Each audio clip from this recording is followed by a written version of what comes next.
Plus tard, quand le débat aura été épuisé, vidé et réglé par la population à travers le référendum, il appartiendra aux personnalités politiques de se prononcer pour leur candidature ou pas leur candidature. On n'en est pas là. Il ne faut pas, et c'est justement le facteur bloquant de ce débat, c'est que les gens, y compris les opposants qui se disent hostiles au changement, en réalité, ils vous disent quoi? Ils vous disent, oui, nous reconnaissons que la Constitution, elle est mauvaise. En tout cas, pas mauvaise, mais inadaptée à l'évolution d'aujourd'hui. Oui, nous reconnaissons qu'il y a des choses à faire évoluer, mais on ne va pas le faire maintenant. Ah. Est-ce que, monsieur le ministre... C'est là la question, c'est le seul débat. C'est l'expression à la une ces derniers temps dans notre pays. Est-ce que le bon sens n'impliquerait pas que nos politiques se disent que bon, la Constitution divise tant du côté de l'opposition comme du côté de la majorité présidentielle, mais que ça ne sert à rien de la changer par exemple comme la laisse.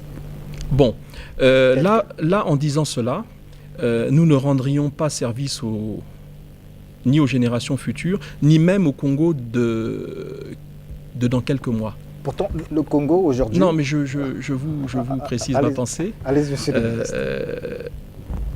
Ceux qui parlent d'alternance, parce que c'est ça, ils disent si on veut faire bouger la Constitution, c'est parce qu'on ne veut pas l'alternance. Mais c'est paradoxal, parce que justement, c'est le texte actuel qui, dans sa formulation et dans le type de gouvernance qu'il contient, justement, ne facilite pas l'alternance. Aujourd'hui, si l'opposition gagnait l'élection présidentielle dans le contexte constitutionnel et institutionnel actuel, elle a 11 députés sur 139, 6 ou 7 sénateurs sur 66. Dans un régime présidentiel dans lequel il n'y a aucune interaction juridique et constitutionnelle entre l'exécutif et le législatif, c'est-à-dire que le Parlement ne peut pas être dissous par le président et le président, son gouvernement en tout cas, ne peuvent pas être mis en cause sur leurs responsabilités ni renversés par le Parlement. Eh bien, que se passera-t-il l'année prochaine si l'opposition gagnait? C'est justement ce que moi j'appelle, c'est ce que j'appelle la petite alternance. Oui? Non, la cohabitation, monsieur Maungu, s'inscrit dans le cadre des régimes semi-présidentiels. C'est-à-dire ce qu'on appelle cohabitation, c'est quand les mécanismes constitutionnels permettent une souplesse dans l'adaptation de la situation institutionnelle à l'existence ou pas d'une majorité parlementaire en faveur du président de la République. Et dans ce régime, ce qui assure la souplesse, c'est quoi?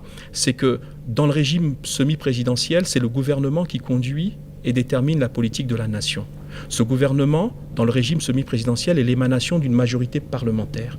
Quand le président perd la majorité, parce que sa majorité présidentielle n'est plus majoritaire au Parlement, automatiquement, le balancier va du côté de la nouvelle majorité parlementaire. Il y a cohabitation. Dans notre système, il n'existe ni Premier ministre, je vous le rappelle, ni mécanisme de collaboration souple. C'est-à-dire qu'en réalité, nous sommes dans un régime qui s'apparente, pour les techniciens, ils sauront, à la Seconde République française, c'est-à-dire un régime présidentiel rigide dans lequel il n'existe pas de possibilité de collaboration. Il suffit que chacun des pouvoirs campe sur sa position et le pays est bloqué. Monsieur le ministre, mais les crises institutionnelles ou les crises politiques, elles existent partout. Le nouveau président n'aura qu'une année pour gérer cette crise. Après, il y aura de nouvelles élections législatives. Bon, est-ce que... Vous pensez qu'en une année, le pays va vraiment s'effondrer? Non, ce n'est pas la question.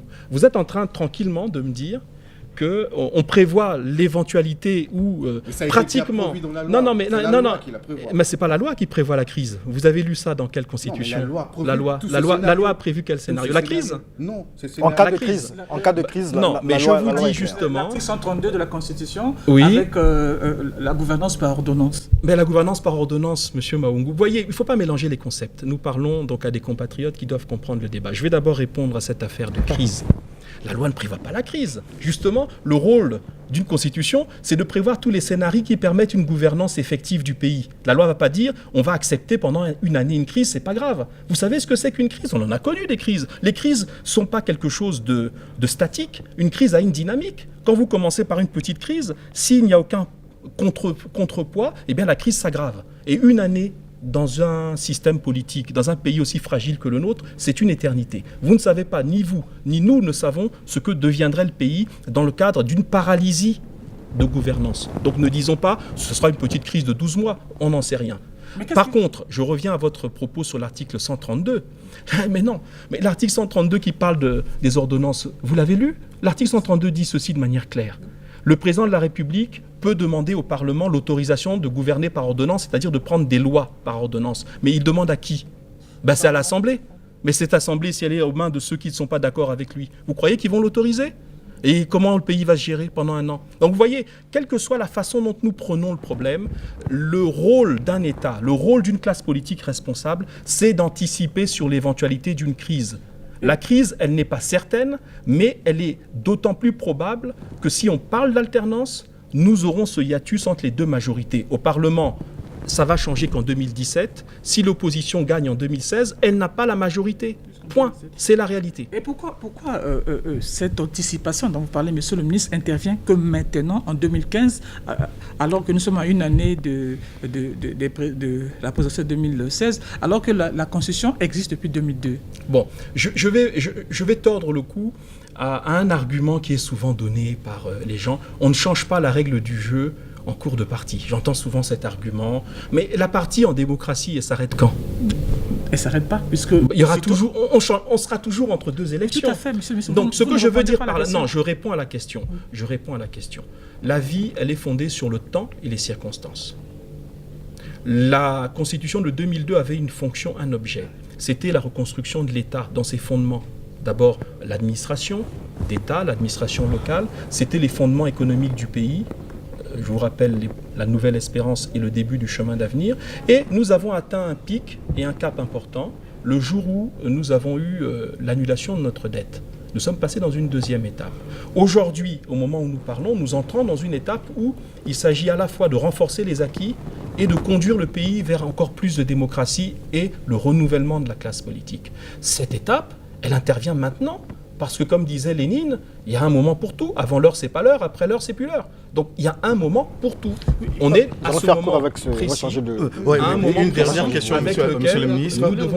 Monsieur le ministre, est-ce que l'attitude de l'opposition, sa politique de la chaise vide depuis 2002 ne bloquerait pas votre action ou ne rend pas votre pouvoir illégitime à un certain niveau? Écoutez, d'abord, ce n'est pas toute l'opposition. Je le répète, quand le président de la République a reçu en concertation la classe politique et la société civile, vous avez bien vu qu'il y a des membres de l'opposition qui sont venus.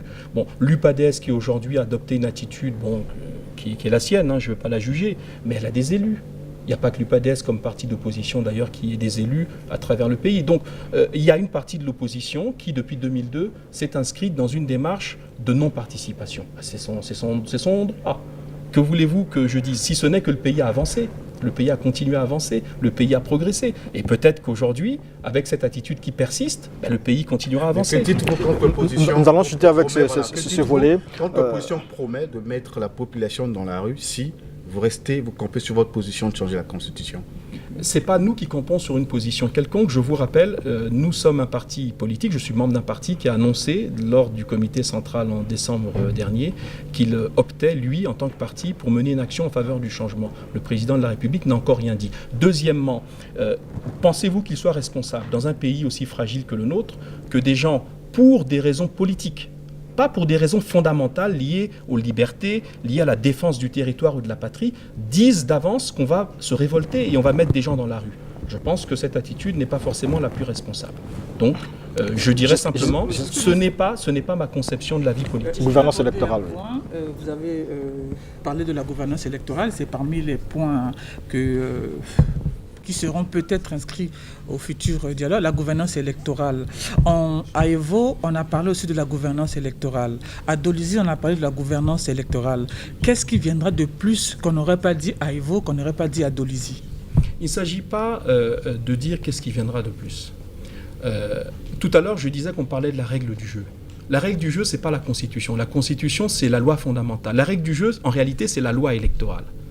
Parce que quand on fait un jeu, quand vous lisez la règle du jeu, c'est la règle du jeu qui détermine qui a gagné, qui a perdu. Donc la règle du jeu, c'est la loi électorale.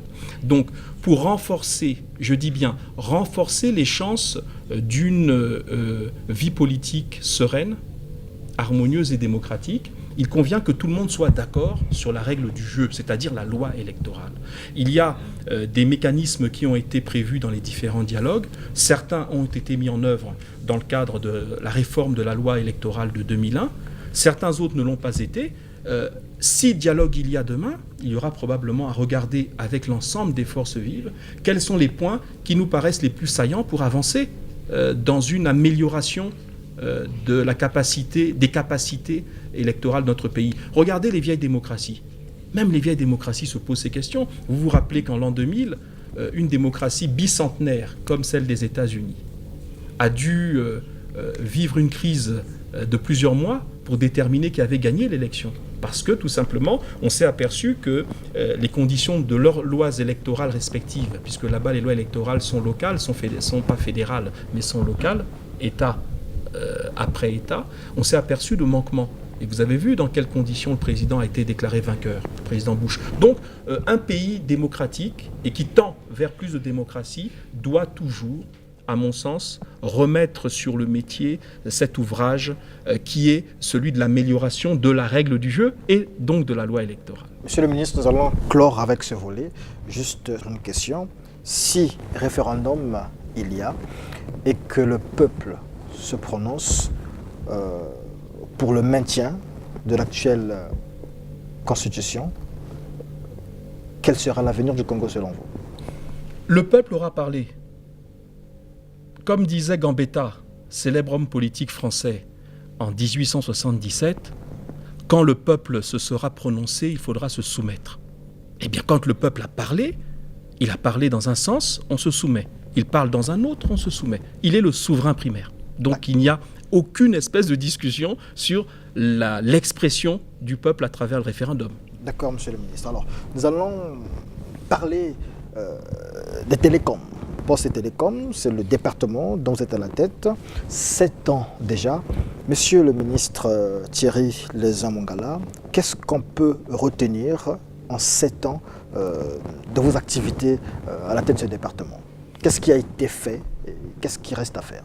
Bon, d'abord, ce qui a été fait en termes de gouvernance, parce que vous savez que le secteur télécom était un secteur un peu en jachère, un secteur qui nécessitait des réformes de gouvernance, dont je vous rappelle quand même que ces réformes étaient parmi les conditionnalités du programme PPTE, quand nous étions en programme avec le FMI, la Banque mondiale. Parmi les conditions qui nous avaient été données pour atteindre le point d'achèvement, il y avait la réforme du secteur télécom, parce que comme vous le savez, au XXIe siècle, les télécoms ou les TIC, ou l'économie numérique, selon le terme qu'on leur donne, sont un des éléments majeurs du développement durable. Parce que tous les process de production de biens et de services aujourd'hui intègrent les nouvelles technologies. Donc, il y avait une nécessité de réformer le secteur. On a changé les lois.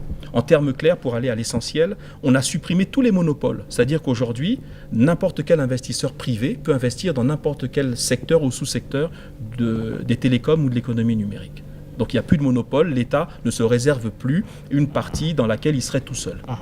Deuxièmement, nous avons une avancée majeure qui s'appelle la création de l'agence de régulation. Avant la réforme de 2009, l'État, à travers le ministère, le gouvernement était jugé parti. Il était à la fois celui qui faisait la loi, à travers le législateur et le règlement, et celui qui faisait appliquer la loi parce que la régulation dépendait de lui. Et c'était une pratique qui n'était pas considérée comme de bonne gouvernance. Et nous avons, avec l'aide et la collaboration des institutions internationales, créé l'agence de régulation qui joue aujourd'hui son rôle de manière tout à fait effective. Troisième réforme, il fallait absolument sur le plan institutionnel renforcer la Poste. Vous savez comme moi que du point de vue juridique, depuis l'indépendance jusqu'à la loi de 2009, le secteur postal n'était pas soumis à un monopole, ce qu'on appelle le service postal universel, qui est le service postal que tout le monde attend, c'est la distribution du courrier. Depuis l'indépendance jusqu'ici, il n'était pas protégé, ce qui fait qu'il y avait plein de coursiers privés que tout le monde connaît, qui en réalité concurrençaient de manière déloyale le service postal universel qui est confié à Sopeco. Nous avons donc, et c'est le seul élément qui a été consacré en termes de monopole, c'était de renforcer Sopeco. Ensuite, après ces réformes institutionnelles de gouvernance, il y avait un autre problème, mais qui était lié à deux choses. D'abord au conflit que nous avons connu les guerres malheureusement qui ont détruit une bonne partie de nos infrastructures, et la nécessité, tout en reconstruisant nos infrastructures télécom, de le faire selon les canons et les standards du 21e siècle. Il y a donc un projet qui s'appelle le projet de couverture nationale, qui a été initié par le président de la République et qui est mené depuis à peu près une dizaine d'années par les différents ministres qui se sont succédés au ministère des Postes et Télécommunications. Ce projet consiste en quoi ? Le 15 octobre 1997, nous n'avions plus de télécom, vous le savez. Il a fallu d'abord, pour parer au plus pressé, que nous recourions à des opérateurs privés. C'est les grands opérateurs mobiles que nous connaissons, parce qu'il fallait bien qu'on puisse s'appeler sur le territoire national. Et puis, au début des années 2000, l'État s'est engagé lui-même dans la reconstitution des infrastructures publiques. Et les infrastructures publiques, c'est quoi ? Il fallait que nous nous connections au réseau mondial à haut débit, c'est-à-dire le câble sous-marin à fibre optique, c'est le projet WACS, qui chez nous est opérationnel depuis mai 2012, c'est-à-dire que depuis mai 2012, le Congo est connecté au réseau mondial à haut débit. C'est réglé, ça c'est fait. Deuxièmement, il nous fallait assurer le déploiement d'un backbone, c'est-à-dire d'une infrastructure de fibre optique sur le territoire national. Dans la première phase, nous nous sommes arrangés pour que les deux principales villes, Brazzaville, donc Pointe-Noire et Brazzaville, soient connectées l'une et l'autre ensemble. Ce backbone aujourd'hui est opérationnel. Il y a une deuxième phase technique qui va conduire la fibre de la partie nord au Wesso et Mfondo, qui va descendre via Oando, Gamboma sur Brazzaville pour repartir vers Pointe-Noire, pour faire ce que l'on appelle dans la technique de télécom une redondance qui permette effectivement que l'information à haut débit circule de manière pérenne sur le territoire avec la connexion à la sortie internationale de Matombi. Enfin, nous sommes maintenant à la troisième phase, qui est la suivante. C'est que d'un point de vue technique, aujourd'hui nous utilisons tous du haut débit. Vous, moi, et nous le constatons, même avec nos réseaux mobiles 3G que nous utilisons couramment. Il y a 5-6 ans, il était extrêmement difficile de télécharger des pages, de télécharger des vidéos, de faire des choses que aujourd'hui on trouve tout à fait simples à faire. Eh bien, si nous pouvons le faire, c'est pas seulement parce que nous sommes en 3G, c'est aussi et surtout parce que cette 3G est adossée à la fibre optique qui a été déployée.